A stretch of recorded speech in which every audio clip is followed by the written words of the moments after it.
Much gratitude for joining us today, and welcome to the John Mini Podcast, where we explore all things urban horticulture, indoors and out, through the perspectives of the many amazing people who have made it their career. I'm your host, Mark Mini, president of John Mini Distinctive Landscapes, and at John Mini, our team's purpose is to make places beautiful by bringing nature to the places people live, work, and play. Today, we'll be sitting down with two teammates from John Mini Distinctive Landscapes in New York, Liana Hutcheon, Sales and Design Representative, and Sam Barrett, the Head of Design. In today's Project Spotlight episode, Liana and Sam will walk us through the design of an indoor landscape in New York City. Liana and Sam walk us through their role in our client's daring vision to reimagine the office.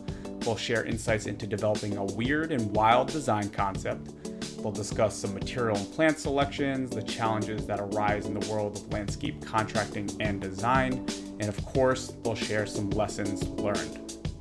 You may notice that we don't mention the client's name throughout our conversation. This was out of respect to their privacy as we recorded the episode prior to receiving consent. So now, I want to give a shout out to our client whose indoor landscape we'll be discussing today. Truc, a nimble collective operating within Publics Groupe worldwide, a global creative network that enables their clients to lead the change in their marketing and business transformation. A truly creative, innovative, and award-winning firm in their industry, Truc and Publicis, thank you for trusting us with this opportunity. None of this is possible without your support, and in this case, encouraging us and our team to color outside the lines in our craft. Much gratitude.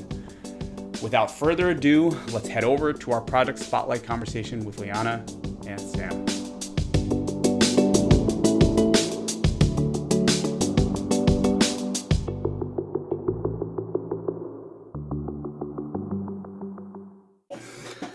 Welcome, Liana. Welcome, Sam, to the John Mini Podcast. I'm excited for our conversation today. I know we're going to be talking about a really cool project you guys were leads on and collaborated on together.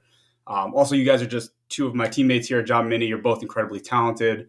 I enjoy every time we get a chance to talk together. Thank you for having us. We're excited to talk about this today. Nice. Cool. So also on the John Mini Podcast, as you guys know, we dive into all things urban horticulture, indoors and out. Today's episode, we're talking through an indoor landscape project, which also is known as Interiorscape projects.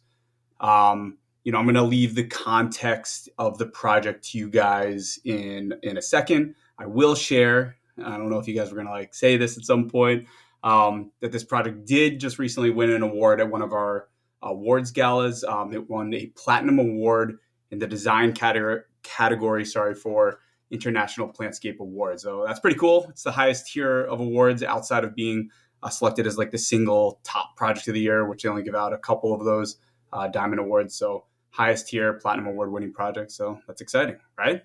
Yes, definitely. We were looking forward to seeing what it would get, and it did not disappoint. So. Yeah.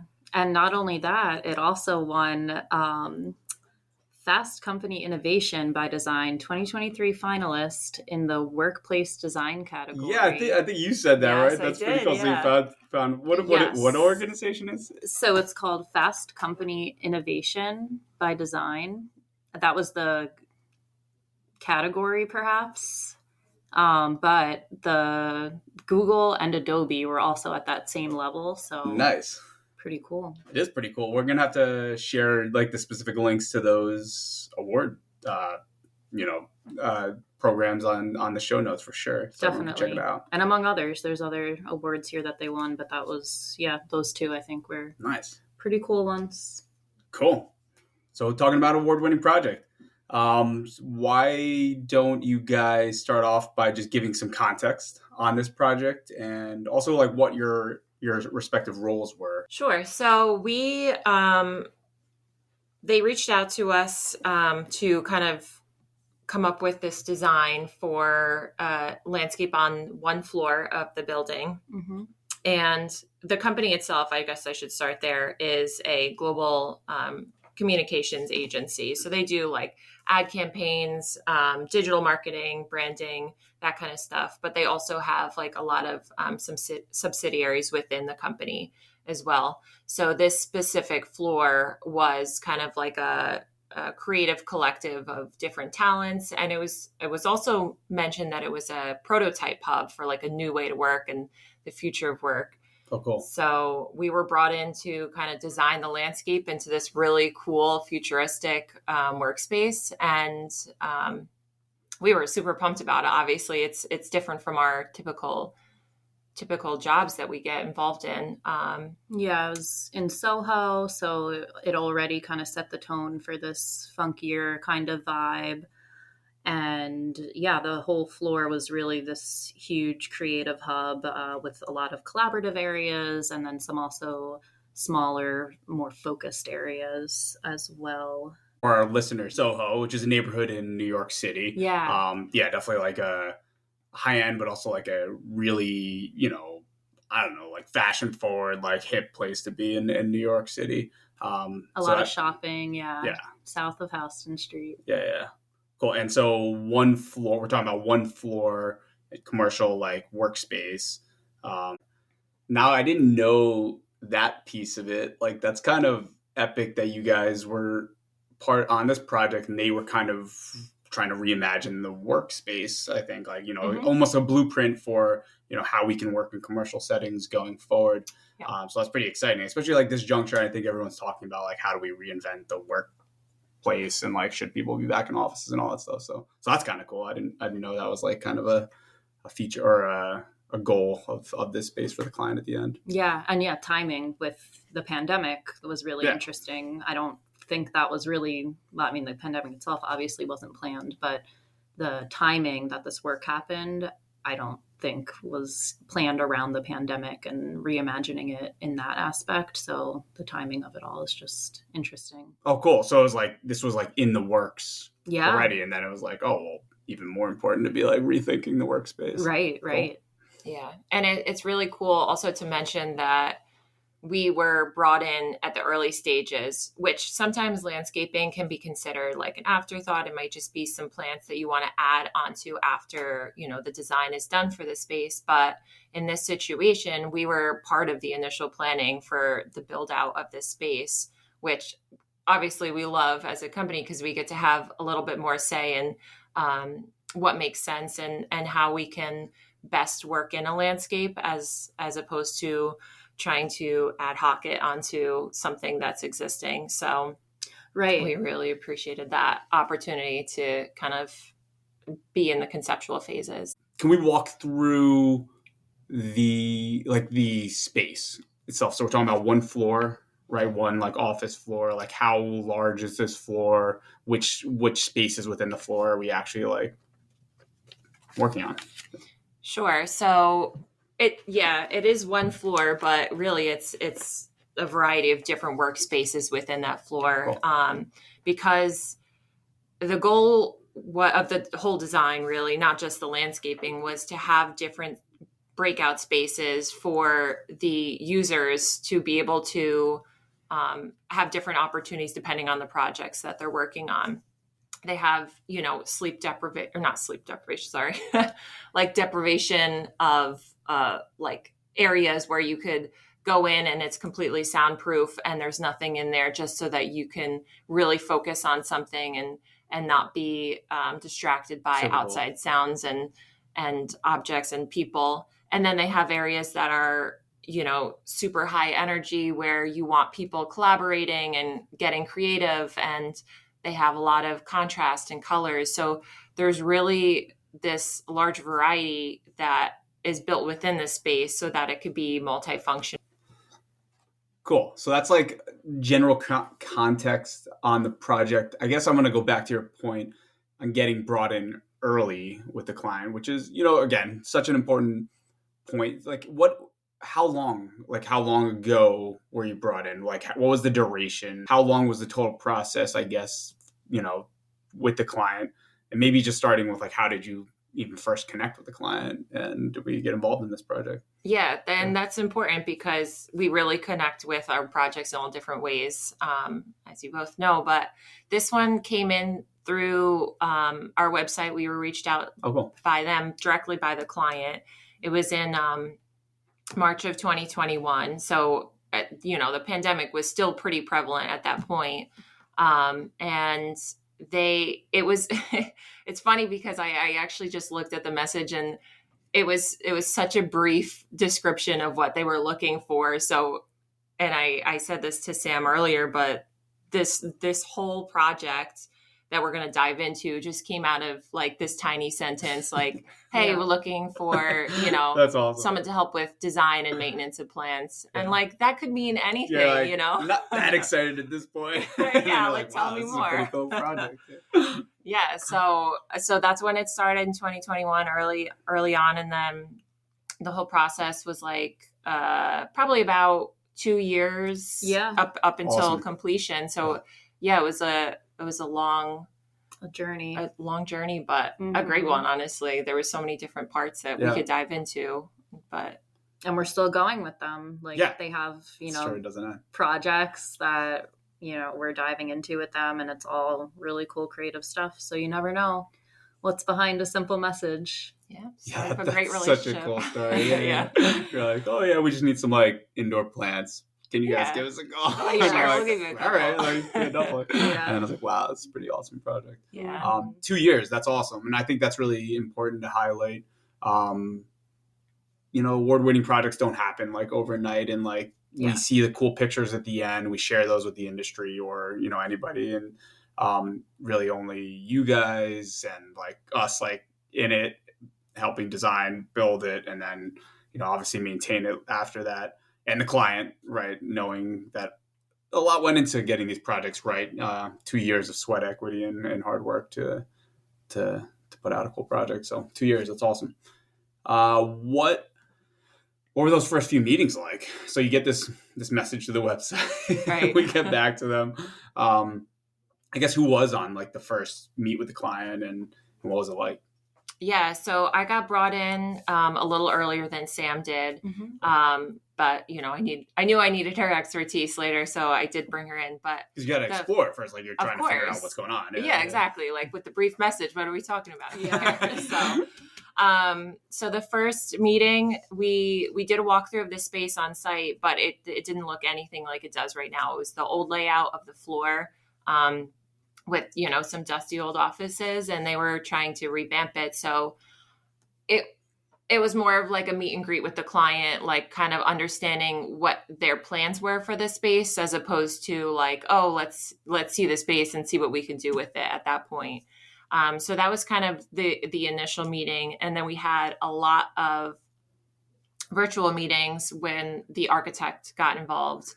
And we started kind of diving into the actual plans of the space and what areas they were leaving open for us to design the landscape into. Those first couple meetings were just understanding concept, understanding what they were looking for, and then also understanding what our role would be in this, because that could take different forms as well in different projects. I feel like were they sizing you up? Like what are our capabilities? Like, are we even somebody who they're going to trust to work with? Was that, I assume, part of like that first meeting or two? Yes, definitely. Because I'm sure they were, talking to different people as well. So just kind of understanding our capabilities and what we can offer. Because when we were brought in, they knew they wanted plants, but they didn't have the full design fleshed out. So they wanted a partner that would be able to collaborate on the design and be able to tell their story through the landscape as well. Cool. And not just be able to provide plants, and just be like, right, cool, someone to be able to help them do that, but also help them flesh out the design. Yeah, I remember when you had, connected me into the project, the architect was sharing their progress, right? So they weren't coming to us, all right, this is the space, this is what it's going to look like, we need plants now. They showed us what their current step was. This is kind of what we want. Here's a 3D model. We're not committed to this. It's not totally flushed out. We want to hear what you guys can provide, and we want to work the space around that, because plants were such a big part of it. I mean, they did have like the actual layout of the spaces. So the majority of what we were providing. Yeah, it's not was like a blank slate. Yeah, we're not go that. for it. We're upstream. Yeah. So they had like built-in beds, which is the majority of the landscape that we were working with. Cool. Although we did do some freestanding planters, which we can get into later. Mm-hmm. But so like basically the outline of our spaces was there for us. And their palettes, of course, with the different color blocking that they were doing within the space. And then the story, which they introduced to us of Thingamajig. the thingamajig, the whole idea behind the space. And then they were like, okay, what can you do with your landscape to support this? So then we went back and had a lot of internal design meetings with the whole design team. We'll go back to that. You just throw out thingamajig. Well, and I also, I don't want to graze over that because it's really cool. It is. But before we even get there, backtracking a little bit, we're seeing this 3D model. We're seeing placeholder plants that the architect put in. So this happens all the time on projects. We are given renderings and kind of these placeholder, here's some vegetation, here's landscaping. What can you provide? Now, so often on a project, we're just providing plants. We're filling in, where they have green spaces. And I'll get more into this later as well, but we forget sometimes to let that crazy idea come out from the start, unfortunately.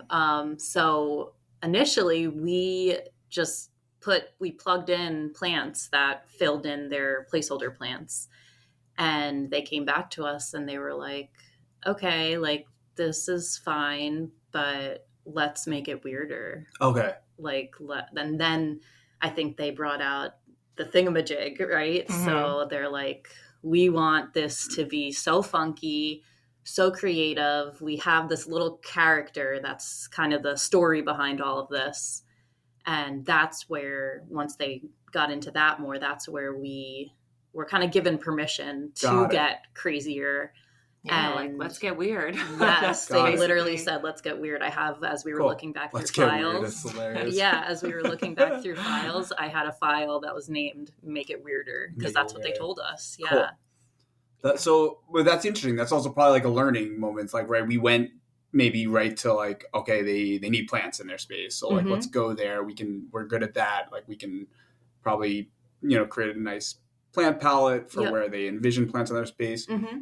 But it needed to be deeper than that. It's like we need to like pick their brain and make them open up a little bit more. Like, no, like bring us into your story for the space, right? Because we can add to that story or evolve that story before we even say like, let's pick like material, like finishes, right? Yeah.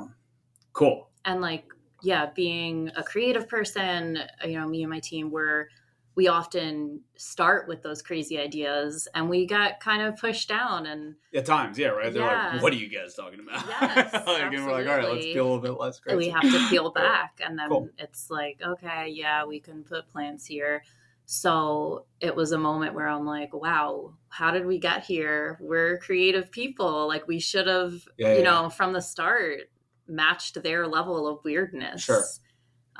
Definitely kind of a wake-up call almost. Awesome. And I'm sure they like respect that being designers are like, oh, well, they're trying to figure out like what their license for creativity is here. And then they challenged you and you stepped up. Absolutely. That's cool. Yeah. That's really cool. But so like they have a story for the space. So we're like helping then go back. Like then we're coming back to them with like, all right, like how do we evolve your story or add to your story of the space? Mm-hmm. Let's go there, but you got to explain the story a little bit more, like the thingamajig. Like what is the story for the space that they had? Yeah, so I'm sure it's best from them, but like I'm sure I know I'm probably gonna butcher it, but it's basically like this creature that takes you back to like your childhood when you just have the world as your whole imagination. Like, when you're like the concept of when you're given a cardboard box and you get to just do whatever with that. But when you're a kid, like it's just, it's endless, the possibilities. So the idea is like, there's this crazy creature that goes around this new futuristic workspace that just disrupts the mold. It's not your standard office. It's not your standard conference rooms, or like your bullpen areas. Like, there are moments within the space that you might see that this creature like took a bite out of something, or I think at one point they wanted to have in one of the columns like a full bite taken out, and like it looked like a monster came, just to, you know, be like, what the heck is that? So they want you to like think outside the box, I guess, in the most simple of terms in the design. And even the name for the creature, the text that they used for it, it's like really chicken scratch, like a backwards R, backwards E, very, very childlike. And I think they just wanted to make the space really inspirational and really spark that creativity by tapping into it's an awesome story. Definitely. It was so much fun. So now to your guys, like, how did you make it weirder? Yeah, how did you make it weirder? Exactly. So you obviously went back to the drawing board and started thinking about how you had this story. Liana was saying earlier, many internal meetings. Cool. We took a deep dive into their story that they had created, and these really bright and contrasting color palettes that they had established for the interior design. So we were leaning into that, the interior design, and then the story behind the project. So each space throughout the floor had this color palette, a monochromatic color blocking. You know, one area was all these minty tones, greens and blues. Another one was like a bright, stimulating orange and reds, down to like deep, dark purples. So very contrasting, yet at the same time, the architecture of the space really bled into each other. So although there was all this juxtaposition happening, there was also cohesion. Awesome. Yeah. So we leaned into those color palettes, and we said, let's take our plants, not only plants, top dressings, everything, any kind of materials, hardscaping, and let's match those color palettes. Let's really block out these rooms. You're going into the red space, it's going to be red, down to the plants, down to the rocks on top. So we went through that whole space, all those palettes, and came up with plant palettes that were going to match those colors. And then as far as the childlike qualities go, we were researching all these different artists and trying to find little like totem statues that we could kind of put within the landscape to just put a little fun spin on it. Yeah, which that didn't come to fruition, but it was a really fun research avenue to find like the local artists, and just to kind of go down that avenue. Mm-hmm. Because totems is not typical for our standard landscapes, but it was really fun to find some more unique varieties too, not like your standard office plants that you would expect to see. Like aside from the colors, like what kind of whimsy can we add to this space? And we also took into consideration the forms of the plants too, besides the colors. Like in that red orange area, we had a lot of totem plants, like a red emerald totem. We had some fire stick cactus, and it was just like super jarring and energetic, and all different like sizes and scales and structures of the plant landscape itself. Whereas in there's like a library area that's just very green and like all greens. Well, you mentioned monochromatic. And it was a lot softer of a landscape. There was, trailing plants and just your true greens that you would expect to see in there. So like larger, soft curved leaves. Like it wasn't like the fire stick cactus is so spiky and in your face. It was very subdued, which was really nice. Yeah. So we're getting into like the specifics of the plants. When you were asked to get weirder with the design, right, of our scope, did you go back? Obviously, there's a ton of like internal collaboration, research. What when you went back to the client, were you just bringing back like more like a new vision of our scope to them, or were you like actually going back with like very specifics, like this is what we're going to do here, here, here, or were you saying like, hey, we got weirder, like this is what we generally think, without getting into like, let's select the plants and the materials? Right. Yeah. Was it more like, all right, this is how we think conceptually we can get weirder with our scope, and then get their feedback before selection? Yeah, I would say definitely conceptually. We had specific plants in a palette. You had them in like the back of your mind too, I would imagine. Like, yeah. For sure. Yeah. And just to kind of get our point across, right? We're putting all these red toned plants on a page. We don't. Can you actually do this? Right. Yeah. We don't know yet. To prove that. We don't know yet. Obviously, plants come in all these funky colors, but can they be sustained indoors like that? Cool. So yes, we put images to a page, but we weren't naming specific varieties yet. We were just, like you said, explaining, hey, here's a direction we can go. We don't know the specifics yet, but are you into this, basically? Cool. Now, did you go in with those concepts per space within the thing, and like pitching like your concept behind each area to the customer? Yeah. And that must have been like a nerve-wracking but also exciting moment in the process, right? It was definitely very exciting. I mean, it's not nervous though, right? Well, because you're like putting yourself out there. You're like, oh, I'm getting weirder now. I don't know. I think we just you were just like ready to rock, because they gave us permission. They gave us the confidence to be like, come at us with something that's unexpected. Yeah. So just like an awesome. So we're client. like, let's go for it, you know.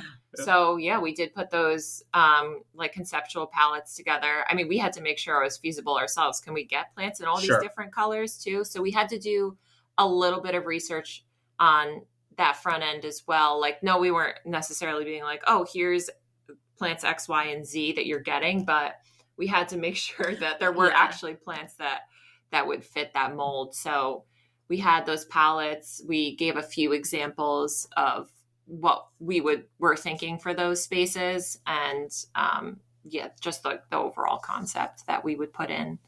Definitely realistic, a balance between what's achievable and what's funky and crazy, and then kind of meeting in the middle somewhere. Sure, you can't show up with like we can't generate our own 3D model and be like, here in the like red, and I'm dumbing down the example, like here's the red room in like just like vibrant pure red plants like in the 3D model, because then they'd be like, cool, and then you're like, well, but we really can't make it that red. Like we're gonna so you have to like say like we're hitting this story or adding to the story with this concept in this space, and here's generally like the things we're gonna introduce element wise that are gonna meet the mark there, just get their feedback. So that makes sense. You have to set that expectation from the start. Cool. So go back like during this like internal design process of like, all right, we got to come back with these weirder concepts. We use the word research a lot. So what is that research? I mean, you touched on some of it is like researching, what plants, availability and stuff like that. But what was that? There's probably a lot of research in different avenues. Like, what was that whole process like?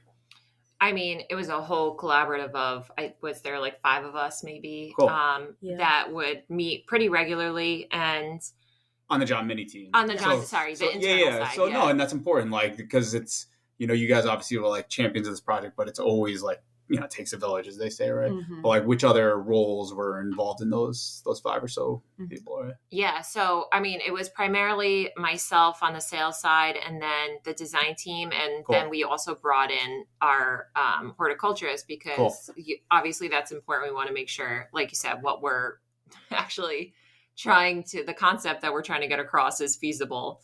And we can bring it all the way to completion. But in those meetings, it was great because we all had a different perspective of what we wanted to see in the space. So we all had different ideas, different projects that we worked on previously that we could bring into this, and like, oh, this worked really well here. And so we kind of did a deep dive into different availability lists, different color palettes, and how those were going to express themselves. Were we arguing like, oh, is this more green or is this more blue? Like, where does this fit into the space better? Because we really wanted it to make sense. So yeah, it was just like a collective of all of our minds, just like kind of throwing things at the wall to see what would stick. And then of course checking with the horticulturist to make sure we're not crazy and throwing something out there that's not going to work. Our purchasing team too, to make sure, we're actually able to procure these items. Sure. And then we talked a little bit, there was some freestanding containers as well, which they wanted us to get funkier with or weirder with. So that's not the norm for us to have these really funky shapes with freestanding containers and outside of the box ideas. So there was a lot of research done on new vendors or, current vendors that maybe have new product lines that we're not familiar with. And then the same with top dressings as well. So we were looking at, these red lava rocks and some sea glass, I think, at one point for that minty tone. So yeah, looking into what possibilities were purchasing wise, availability wise, that was going to still tell that story. Cool. So I assume like a lot of challenge and discourse too internally as a team. Oh, yes. Yeah, which is important. I think like any successfully creative project or sustainable project, or a project that's going to last like the duration of time or the duration of time, maybe ocean, but like long term, requires like, challenging each other's ideas and for feasibility, but also pushing the limits from a creative standpoint. So you can't just all be saying yes, yes, yes. It's not gonna work like that. Definitely. For the long term. So that's cool. Now you started going to some wild elements you were throwing out there: sea glass, lava rocks. And we've been going into elements, right? Plants, top dressing, other. Our scope is not primarily containers. It said mostly built-in, or go ahead. Yeah. Yes, mostly built-ins. We did have some containers, but it was probably, 5% of the project. It wasn't really a huge part of it, but we did give it attention. Yeah. Not at the end, although at first it was not percentage-wise as far as like quantity, but as far as like qualitative, I don't know what you want to call it, but it was still in the beginning supposed to be like a crazy moment as well. When we first started coming up with concepts for the planters themselves, it wasn't just your standard cylinder or square or something. It was like we were coming up with something that looked like a chicken or a head that lit up. We had some LED planters. We had ones coming out of the wall looking like it just busted through the drywall. Oh, that's so cool. Yeah, we had. Do we have an image of that one? We do. Okay, cool. I want to put that in we the have show all notes. of those rendered. It's actually really cool. pretty fun. Yeah. So that was actually a really fun part of the design project is going down like a weird route with the planters themselves. Because usually the plants are the things that take precedence. So yeah, the planters, the top dressing, and there was also some pathways that went through our landscape. So the hardscapes as well, some flagstone path, and then gravel as well. And I do want to add that they were all like equally important to the landscape and the design. It wasn't like, okay, well, let's just see what complements the plants. It was, okay, like each element is going to speak for itself, and how can we have those make sense in the design.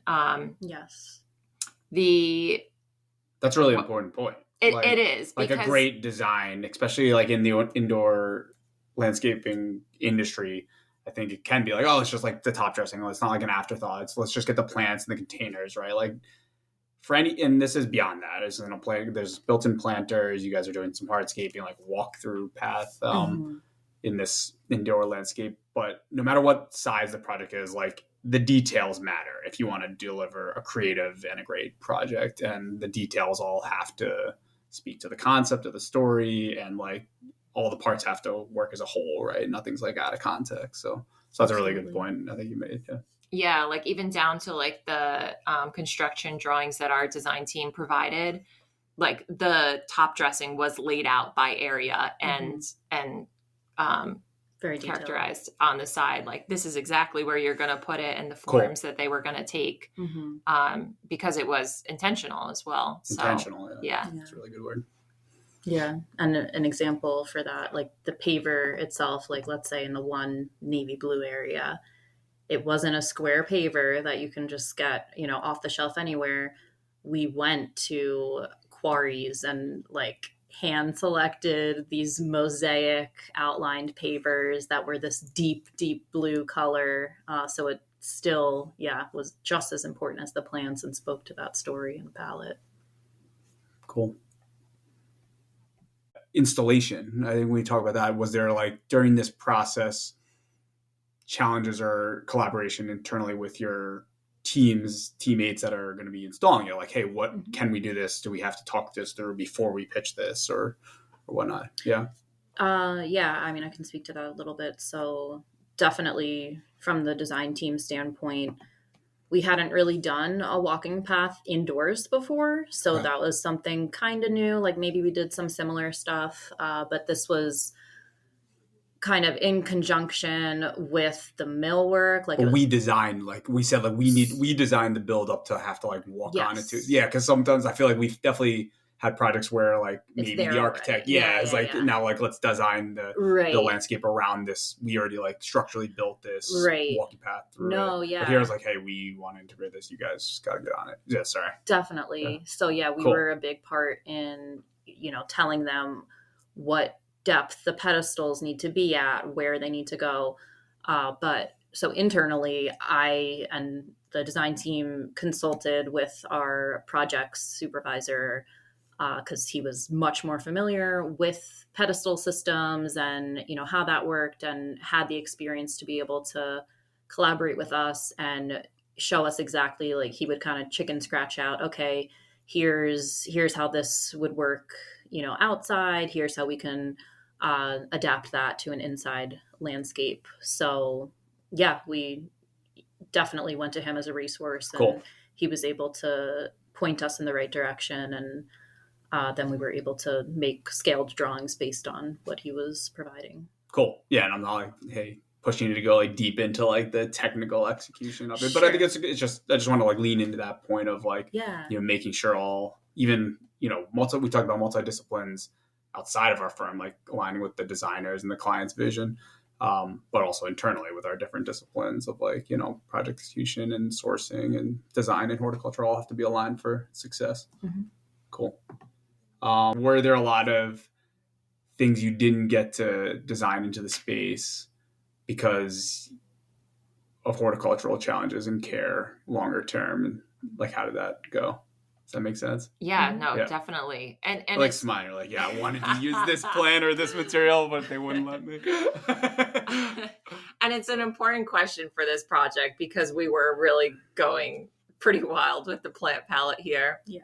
We did go to a site after they took out all of the old offices from how we first saw it. And it was just like a wide open space. And we took some light meter readings. So that's kind of where that started. So we had like at least a base of where we wanted to go with the plant palette. It's like, cool. Yeah, let's throw some colors in these different spaces. But usually associated with colorful plants is higher light areas needed for those to thrive.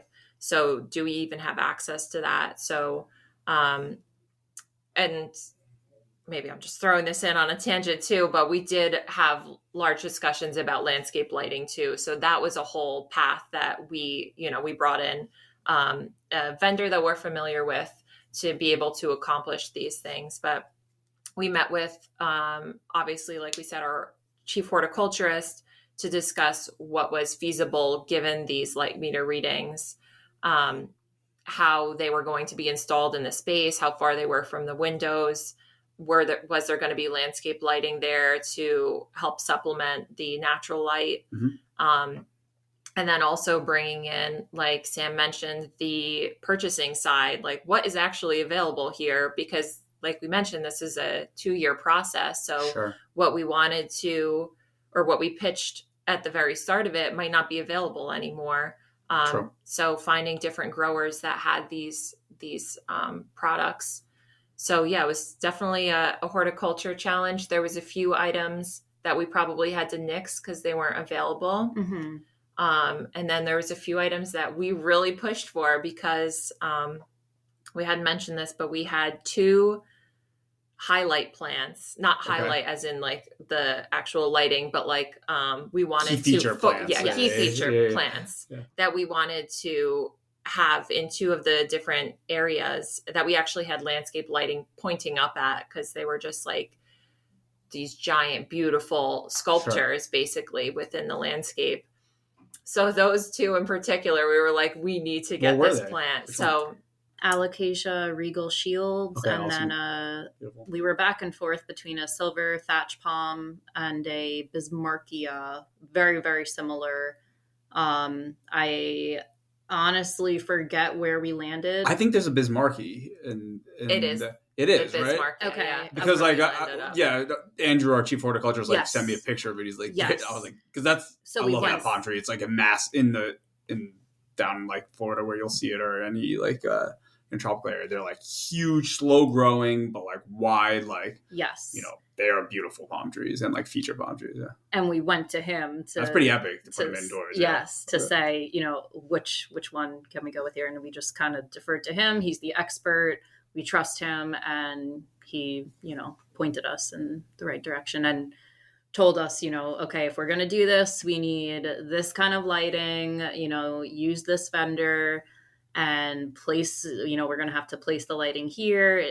The quality of light needs to be this. So we just let him take the reins on that. Awesome. That's cool. So it was like 2 years, and then like the actual installation. How long was the installation? Well, it was meant to be felt like 2 weeks, but there was some challenges with the installation that delayed it a little bit. Sure. On which both is like sides, days to weeks. It's just interesting to put that into context. Like 2 years of like hard work, and then it's really only like 2 weeks of installation. Weeks, maybe even close to a month. Yeah. Okay. But not months straight, like on and off, I assume. But like not a month's worth of work, yeah? Is it? Okay, cool. It was close. Cool. It was close. So what was that like? What were you guys like, how involved were you during the on-site installation? Very. As like designers and sales lead too? So we kind of assumed the role of project manager, whether anyone wanted us to be or not, but we were so invested in this project. We really wanted to see this like done to perfection. And we're also just both 2 perfectionists, so it's hard for us to pull back. Yes. But I gotta get the project manager in here. It's probably like, they wouldn't let me do it the right way. What is interesting to point out though is this was like a transition period for our different departments too, because typically a project of this scale and complexity we would send to our projects team, where what we call our projects team, which is more complex construction work and so on. And what we actually sent it to our indoor installations team that did more like standard fit outs. But we were transitioning, or they were in the middle of a transition for taking on larger scale projects at this point in time. Yeah, we took it upon ourselves to stay very, very involved. No, I think it's like natural too. I think in our industry and in urban landscaping, right, project, if the designers like, it's hard for them, especially on a project they've been working on for 2 years, it's hard to not like want to be there to the end for many reasons. There's still things that happen on site, right? Maybe like design changes you want to make, or variables that weren't planned for, couldn't have been planned for, that you need to adapt to. So I think it's like natural to like want to be pretty heavily involved, and it varies right on the project. Maybe there's like a quick check-in versus like, no, I need to sit on this installation and make sure like the design's coming to life. Definitely stressful. Yeah, I think both. Definitely both. Stressful, fun. Yep. And then we were also met with the labor challenges. This was, like Liana said earlier, still a time where COVID was very prevalent. And that job site, beyond us, all the trades there, they, there was a strain going around. So we were hit labor-wise and had to kind of adapt for that. People who, weren't installing it from the start, got brought in because we needed, the labor there to finish it in time. So it was a lot of kind of getting people up to speed quickly and working around that. Yeah, also working around other trades too. We had painters coming in between us installing plants, going around painting, dust flying everywhere. We had to kind of work segmentedly. So they were putting up dust covers. We would come in and move on to the next. So yeah, a lot of moving pieces, but ultimately very, very fun and rewarding for sure. Cool. Yeah. It was great that there was the two of us that were involved in the early stages, because I did actually happen to get COVID when I was there, of course, midway through the project. And I was like, no, I can't be there to see this to the end. So I then at that point relied on Sam. I was like, all right, you gotta take this one. Exactly. Calling her at the end of every day. All right, here's where we are. Because I knew she was home being like, oh, I want to be there. Yeah. That's interesting. And it's a global thing, right? Like over the past few years, we hear about like labor challenges and everything. It's just like a shortage, but part of it is that like, it's not just necessarily a shortage of labor, but it's like when you're in our realm, like you're on a project, like substituting people in isn't just like, like a person for a person. That's not, that sets you back. Like somebody who's understands a project or is intimately involved, not just with the vision, but like is also on a workflow, like your project manager, right? Like who's got his crew and they know exactly who's supposed to be doing what. Then half of those people, have COVID, and you're like, I got to bring those next, people up to speed, and sets it back. Definitely.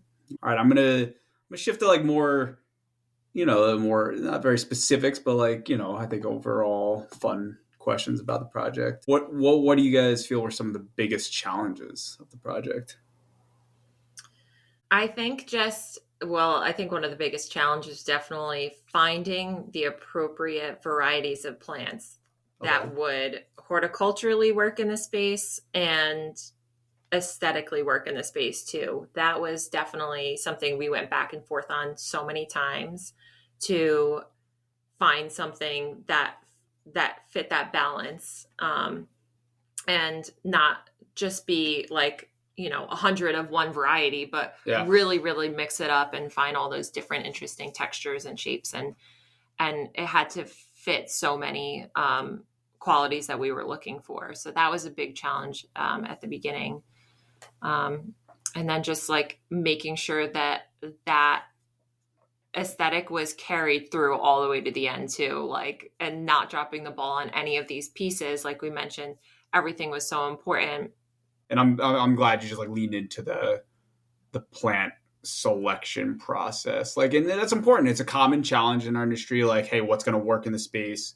What do we want to design into the space? And just not backing off on that process. Like going to the T internally and challenging each other is important, right? Because you don't want it to go one way or the other. Like, all right, let's just use like the plants everyone, I hate to say, like expect in the indoor landscape, like, and without any creative, flow to it, but not so extreme that like a month later we don't look like professionals because everything just died, right? So you gotta like challenge each other to get to like, hey, how do we push the limits? We want to keep pushing the limits from what can we introduce to the space indoor landscaping wise, design and creativity wise, do something new, but also make it work at the end of the day. So I'm glad we leaned into that. That is always a challenge, but you always got to push it. Favorite moments, forget the challenge. Like, what was your favorite moment in the project? Mine, it's like a silly one, but I love like mapping and numbers and everything. So mine was, I love looking at the construction drawings for this were so beautiful. I kind of want to frame them and put them on the wall I love because of all the colors.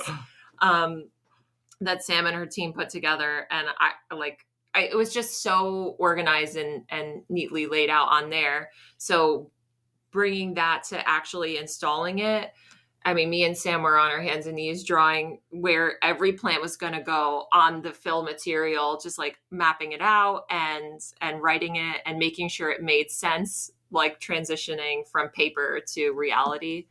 And I was like, I don't know, this is like kind of fun. I love That's this. awesome. Like, finally putting it into action now. So I love that part. That's awesome. Mine's very specific. So we were on site and there was, or to backtrack, we had 2 walking path areas. One in that navy blue area, like I was saying earlier, and then the other in this really, really deep, dark purple space. So we wanted to do this practically black paver there, like a charcoal, really, really deep Super tone. cool. So we brought that to our projects team. I said, this doesn't exist. How do we make this? How do we make this happen? So our project supervisor looked into this product that was going to be like a seal, like top coat for the paver that we were going to apply to it to darken it. Never used it before. Great. Hindsight, should have tested it first, okay? That's a lesson learned. I'm on site with the crew. We do the first coat. Nothing happens. So I'm like, this looks like the same paver that's across the hall. I'm like, all right, let's try another coat. Coat on coat on coat. Nothing is happening. And I don't like to take no for an answer. I'm like, okay, not no, how can we make this happen? So I have an art background, right? I'm in Soho. I went to school in the city. I'm like, okay, there is like a mom and pop art store a couple blocks away. I go there, I tell the projects guys, I'm like, okay, hang tight. I will be back. And so I go down the block, go to this art store, and I explain the situation to the employees there, and they're like, what in the world? Like, where are you coming from? Who are you? So I'm like, here's the material I'm painting. It's porous, right? It's, we put this other product on it already. I need something water-based. What can I do? What do you have that I can use? So kudos to them. They helped me brainstorm. Okay, let's go with acrylic. You can dilute it with water, make like a really light wash out of it. So got some nice deep black paint, brought it back to site. I was in the little construction bathroom slop sink, making this really thin wash of the black paint, super thin to start, just so I didn't like glob paint all over it. Brushed it on, got brushes while I was there, brushed it on to the paver. Beautiful. Did, a light coat to start, did another coat, beautiful, perfect. And like now we have this totally custom, one of a kind That's awesome. paver walking trail there. So yes, long story short, that was my favorite moment. That's cool that it's your favorite moment because it's clearly a challenge. And I just asked you what like some of the biggest challenges were, but like a huge challenge was a favorite moment. So that's pretty cool. I mean, I think that's just like your passion for the process and the craft coming through. So that's awesome. I like it. I like being challenged. Yeah. That's awesome. What mistakes did we make? What would you have done differently in this project? I think it's just like an important question too. Like we just talked about this also before diving into, recording is, we're just going. We're like on to the next project. We're busy. It's a good problem to have, but there's always things to be learned and like reflections to be had. So what would you have done differently? I kind of mentioned it earlier, but I think not letting the world get to me and my team, like staying passionate and weird from the starting there always. Don't let other projects dictate how your next project is going to go, and be distinctive. John Many distinctive landscapes from the start. Yeah. Cool. Well said.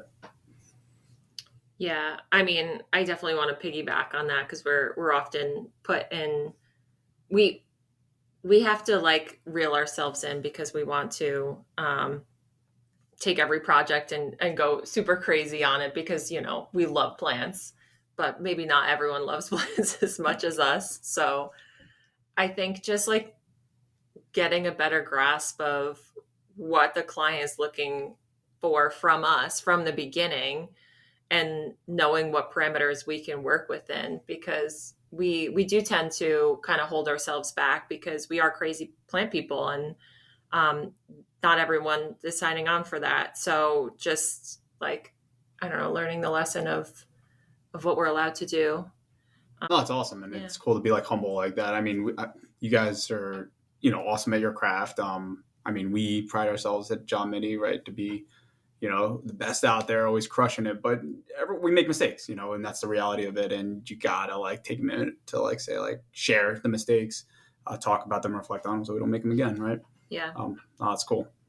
Final thoughts on the project? Amazing. Yeah, I just wish every workspace was like this. It's just, I really enjoyed the whole process from start to finish, the collaboration internally and externally with the architect, with the whole team on site, the furniture vendor at one point. It's really cool to be involved in these types of projects and be brought in so early. And if there's a message that we could get out there, it's that, landscape is just as big of a portion of a interior fit out as is like the furniture and all of the other selections that go into it. So yeah, we super appreciate being brought in early and being able to express our designs. And well said. Yeah, I agree completely. And yeah, just to circle back, you never know where a small, simple message is going to lead you. Awesome. That's great. Now, before we wrap the episode, this is just a staple John Mini podcast question. But what are you guys currently passionate about or thinking about in your craft today? So, I mean, this kind of ties into what I was just saying, but like not forgetting about the narrative of projects and the storytelling that goes into everything. I don't think that we should lose sight of that. So I want to kind of start to look at future projects in that light, as opposed to just putting a plant where it makes sense to go, like why, and thinking about the backstory and conceptualizing the story behind every design. I mean, some projects don't really require that. Some are very straightforward, but I don't want to lose that side of it because I think it's very important for what we do, and making our spaces very experiential, which is, our goal. Mm-hmm. is to have that element brought into the projects. And hopefully I can just keep that in mind when I'm designing and selling in the future. Awesome. Great. I am currently interested in artificial intelligence, which is a whole rabbit hole. But me and the team have been exploring pretty regularly what the latest is, starting to, dip our toes in it with projects and just see what's possible. But it's really just wild with the possibilities and the doors that are opening and the efficiency that's coming out of it for us. So yeah, it's exciting, it's scary, it's everything, but definitely taking up space in my head lately. Cool. That's all I got. That's a wrap. So I just want to say thank you to Liana and Sam. I enjoyed this convo. I even learned, I knew the project coming into it, but I learned so much more details that I think give the project even more meaning. I think it goes without saying you guys crushed it. You have awards to prove it, multiple ones for this project. So you guys, I know you are proud of it, but you should be super proud of that work. So thank you guys. Thank you. Yeah, thank you. Yeah, it's been fun.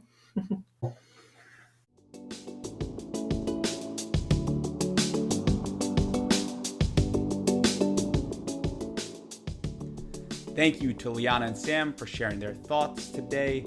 Thank you to our listeners for taking the time to be here with us. If you guys have any questions, ideas for future episodes, or my favorite, any constructive feedback, be sure to email us at podcast@johnmini.com.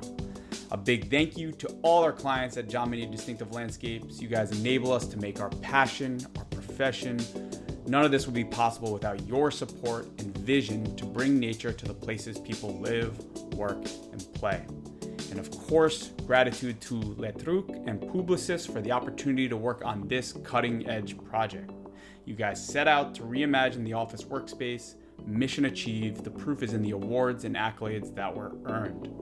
That's it. This episode is a wrap. I hope you guys have a great day, and be sure to find at least one moment in your busy day to cherish the nature around you.